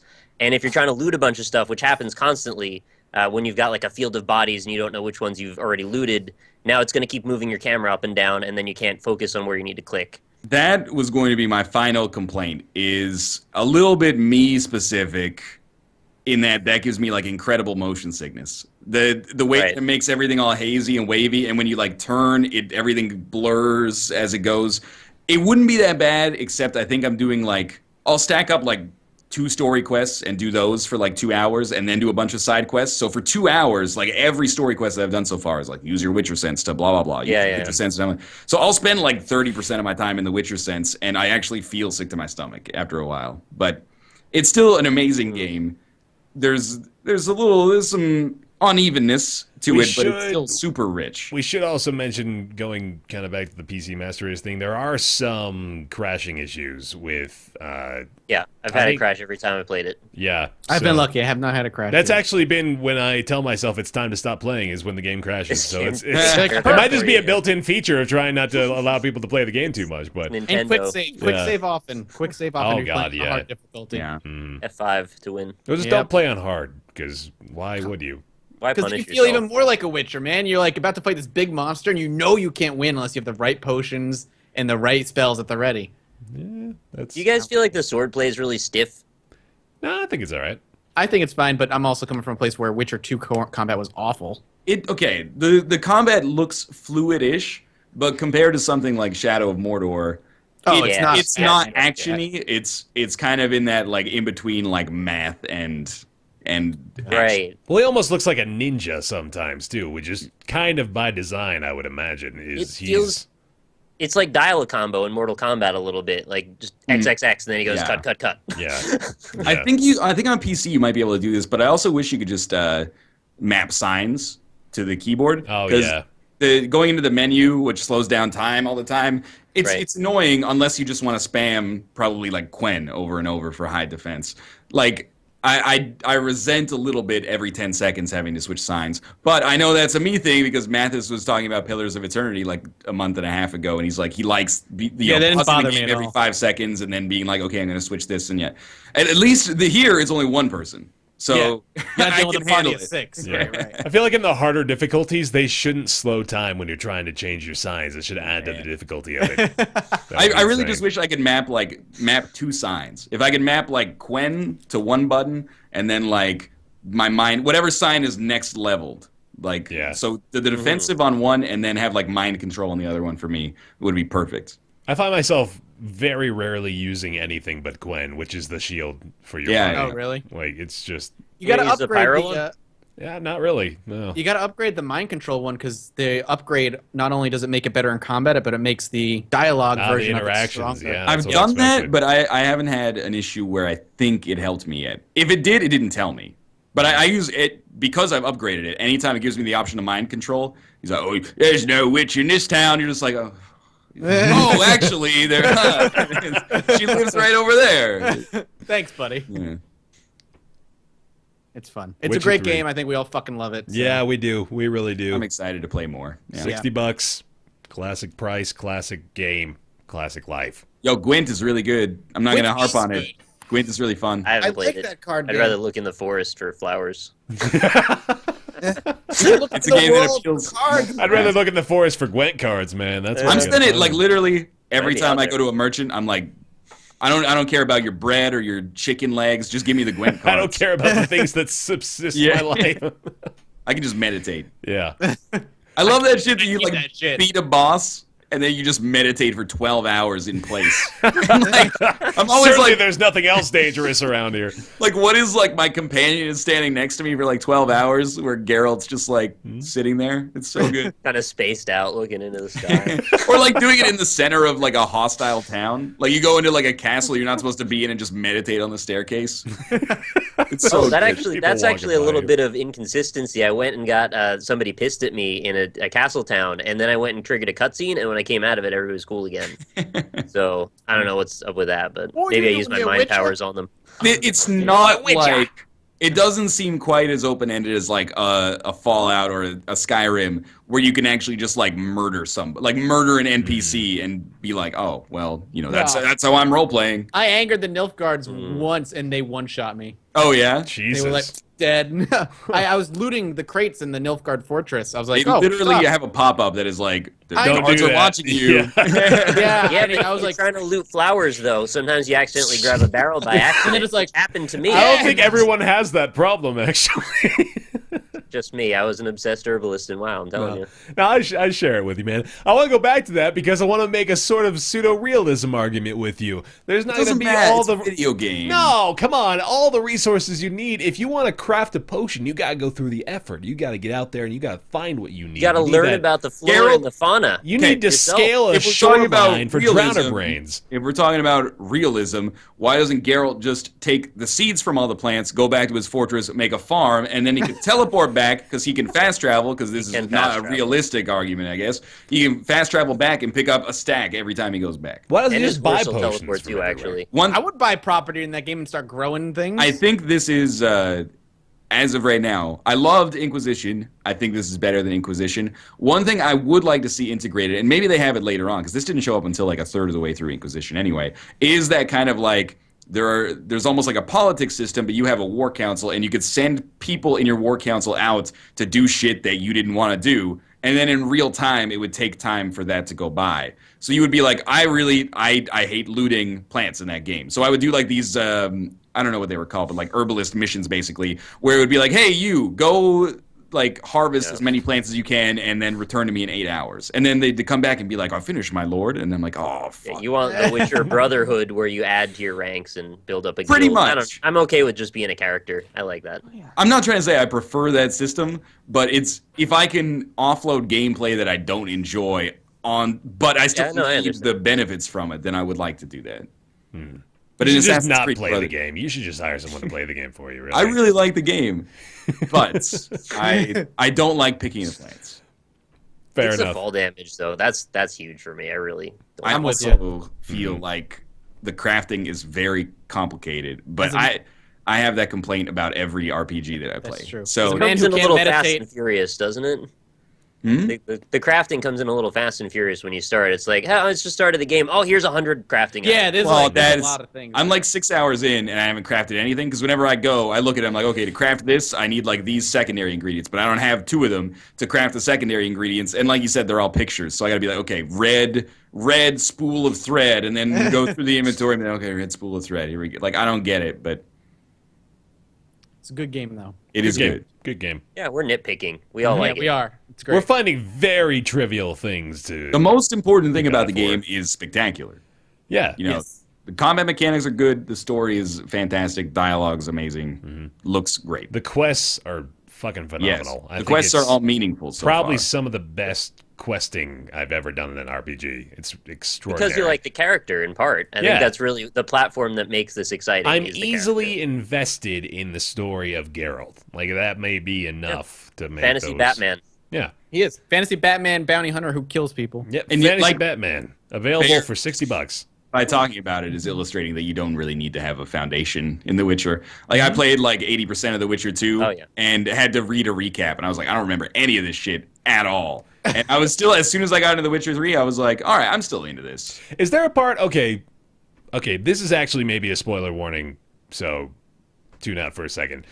There's a part, when you get to the town where your lady is, and they are interviewing you. Yeah. I feel like that's like a recap, right? That's exactly what that is. What it's doing is asking you what decisions did you make in the second game. That's their way of importing their save. Rather than having a true save importer. I see. So if you said simulate Witcher 2 save, what does that change? Do you skip that interview? I simulated the save, and it still gave me the interview. Did you play on the same console as The Witcher 2? Can't. Oh, so simulate save, it's probably giving you the opportunity to have that interview. That would be my guess. Oh, you know what? That might be what it is. Yeah. Yeah, I think that's what it is. Do you want to simulate the save of The Witcher 2? You get the interview. You get to make decisions on how The Witcher 2 came and ended. I thought that was a really clever game design thing when it happened to me. Like, once I figured out what was going on, I was like, oh, this is really cool. Yeah. I like that. All right, well, there we go. The Witcher 3 Wild Hunt. Available right now. It's already own it. Yeah, so. You do. you are one of the literally 60,000 people playing it right now on Steam. So I will be 60,001 in a minute. Oh man, and that is going to bring us into kind of a revamped version of Nick's Weird Games. And while Nick goes, I don't even need to go. Left. You don't need to go anywhere. Are we going to do Mathis's Weird Games today? Yeah, Mathis's Weird Cat. Matt Weird Cat. Do you feel up to a Nick's Weird Games theme song today? Me? Yeah. Yeah. Who else? You're the guy. Oh, you did it last week. It was pretty good. Can I get an Enya version? Okay. Regrettably so. I don't have to leave, so you can just sing. Oh, this is weird now, though. It's the whole point is that there's a false false time limit on it so that it couldn't go on forever. I'll just walk away if you'd prefer. That's probably better, honestly. He might get more into the mood of it. Pretend. Just pretend. Pretend you're getting the game. Enya Nick's weird games, it would be like, who can bring us a weird game that is not lame? Only Nick. And who can bring us an oddity for the PS3? Only Nick. Then there's this part nobody knows. You can come back now if you like. That's good, Nick. Well done. That was Well fantastic. That was maybe my I thought favorite maybe you were so going to far. go the route of, what is it, Dead Sister? Who? Ooh, Nick's Weird Games, something like that. But I like the way he did it. There's only 2 Enya songs. I know, Or yeah. There's the only slash ones people cringe know. for today's There's episode. only time, and then there's the one that's like, sail away, sail away. Nick's Weird Games, Nick's Weird... Oh, it works so well. Nick's Weird Games. Yeah. Okay, let's. All right, so we're doing a new format for Nick's Weird Games today. Honestly, this is kind of how we started out trying to do it, but no, Intervision in the Roundtable Podcast subreddit, which is roundtablepodcast.reddit.com, gave us a really great idea here. He says, instead of Nick showing off the title of the game to the rest of the members of the podcast, we can just read the description, or he'll just read the description on the back of the box, and it's going to be kind of a little contest for every episode to see if any of us can guess what game he is describing based on those clues. Right. So we even could take it further than that. We could say, if we can't guess it from the description on the back of the box, we can do something like who developed it, who published it, the year it came out, the console it was on, and then we'll just see how far we can go from there. So here we go. I like it a lot. Let's do it. All right, so I've got 5 bullet points that are going to serve as nice little breakups here, and this is a PS2 game, so that's what you've got to work on. Okay, so we're starting with the console already. Yeah. So I'm going to read the most useless bullet point. Unlock special bonus features. Great, that's really helpful. Was this a DVD? Was this a DVD? Yes. Does that matter? Are we playing 20 questions with it now? All right, no. Go continue, Nick. Continue. I'm ready. All right. Lure your enemies to their deadly fate with the unique trap weapon system. Any guesses? Ooh. Cabela's Big Hunter. Nope. Oh. It was like a Mark of Cree or something. That's a decent guess, but no, it's not that. Oh, shit. That's good enough. All right, this one might augment your Mark of Cree idea. Gameplay so gruesome, you won't believe your eyes. Oh Ooh, shit! wow. Is it Manhunt? No, Like God Hand? although Manhunt also makes sense. Not God Hand. Shall I keep going? Keep going. Please. Play as Princess Allura and unleash the devil in the name of vengeance. Oh, shit. I knew this. Princess got this, Allura Bear. sounds familiar. Oh, no. There's no way. Keep going. Princess Allura. All right, this might be the most useful tip. Kill with your huge arsenal of sophisticated traps. It's not X-Blade, is it? No. Okay. Velvet Assassin? No, PS2 game. Yeah, I didn't know what that was on. I just knew the name. Oh yeah, no, I think that's PS2. Princess Allura sounds like she could be a Velvet Assassin. Yeah, let's go with All right, bullet now point I've 5. got a little chunk of text that I can read. With the devil by your side, play as Princess Allura, as you lure your enemies into your intricate web of traps and dark illusions, all in name of protecting justice and saving your kingdom. You will plant a series of deadly traps that will maim, burn, behead, and consume your enemies' lives, leaving their souls for the devil. This isn't tower defense, is it? No. Okay. I got nothing. All right. Let's go with developer. This is a Tecmo joint. Of course it is. Tecmo and Atlas are fucking weird sometimes. Is it published by Tecmo or developed by Tecmo? I don't know. Is it Tecmo Bowl? It's not Tecmo. Because it should be. I'm looking it up because you can just tell me. I don't think I know this game. You're out of the running, I have man. no idea. If I say the word deception, does this give you anything? No. Nope. I think we've crossed all. Princess possible fucking paths. Allura. I feel Princess like I know Allura's this. from Voltron, apparently. Is it Voltron? I don't think you're gonna crack this code. This game is called Trapped. Oh, with This a is T. the sequel to Tecmo's Deception. I gotta see this kind of box art, man. I kind of was hoping it was going to be the sequel to Night Trap. Dude, is that based on the band? That Yeah, looks like it is. Same spelling and actually. everything. No, I think this may have come out slightly after the band, but I don't know. So the premise is you're in a castle or a mansion of some kind, and you basically do this sort of strategy moment where you place a bunch of traps around, and then people break into the mansion and try and get you, and the traps are just basically automated, and you have to run around and try and kill them. Sounds like Orcs Must Die. A little bit. Yeah, it is actually a kind of similar premise. It's got a very Dark Souls aesthetic to it, though, which I think is kind of cool. And in general, I really did enjoy the first one, although I haven't spent much time with this one in particular. So. I like this new format. This is more fun. Yeah, it is. That was. Why does Princess Allura sound so familiar? You watch a lot of Voltron? Apparently. Busted. All right. Now, this will be fun, though. So far, we're all at 0. So that's going to be good. We'll have to make a determination of how weird they're going to have to be before we can actually start getting points at the board. But, like, I would put this at like a 6.5 out of 10 as far as weirdness. I've never seen that game before, so that's definitely a niche PS2 game. Don't you sneak a rat bite in there? That's how you know we got to get to the end of this. He's already eaten his dinner. Who's sneaking? Yeah, you're being pretty blunt about it. Oh, man. I like that, though. That's going to be fun for Nick's Word Games for the future. But that is going to bring us to the conclusion of the podcast. We want to thank our patrons for this episode. You can go to patreon.com/roundtable. We are currently sitting at, I think it's just over $600 away, 660-ish from the 2,500 goal, which would bring us to a weekly schedule. So if you're interested in making the Roundtable Podcast a weekly affair, you can head over to patreon.com/roundtable and contribute there. Thank you very much for the patrons for this episode. Max Pillin, Garrett Stewart at Grizzlies Review, Christopher Flagg, Casey, EP Diablo, General Crunk. I like that. Crunk. Sweetheart Kevin Walker, Alexander Spillman, Jonathan Graham, Jeff Rush, Robert, David Bradley, Matt, Julian Avelsgaard, Hired Help, Caspian Crawdad, Kevin Birkland, Connor Littlewood, Rumble Muffin, Maximilian Messerschmidt, Shimmerfett, Logan Ray, Ignacio0891, A1 Base, HD, how do you say W-E-I-S-S? Weiss, HD Weiss. Yep.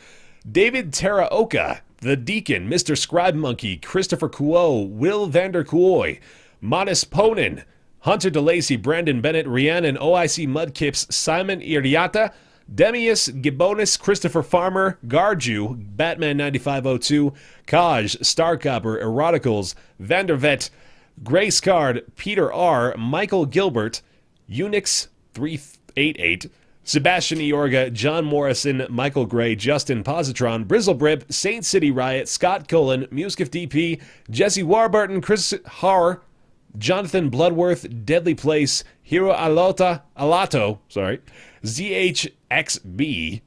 How would you say that phonetically? You go ZHXB? I think we did that last week. Last time. Yeah. Zixba. That's fun.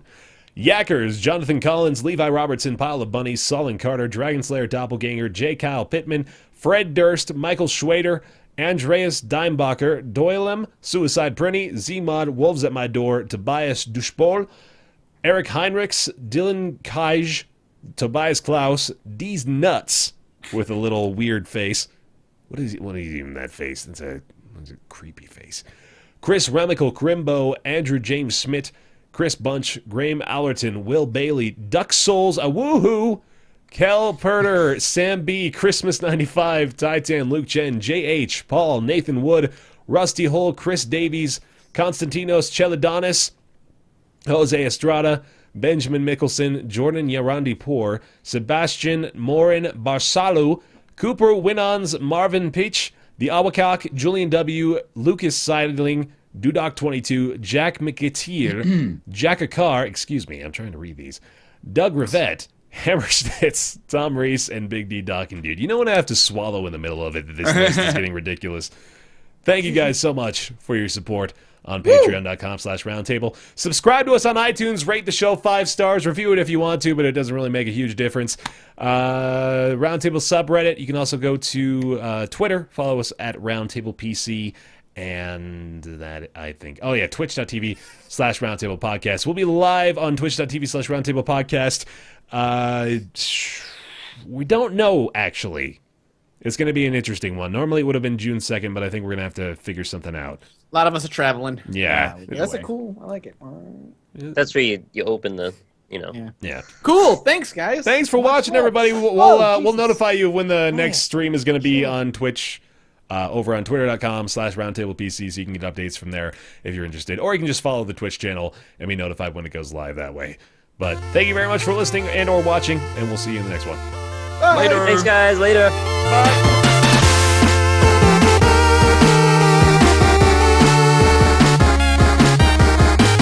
Hey, Grandpa Baer here. I'm contractually obliged to say this. You can support this podcast on Patreon. Go to patreon.com/roundtable and give us $1. And remember, luck is a skill you have to learn.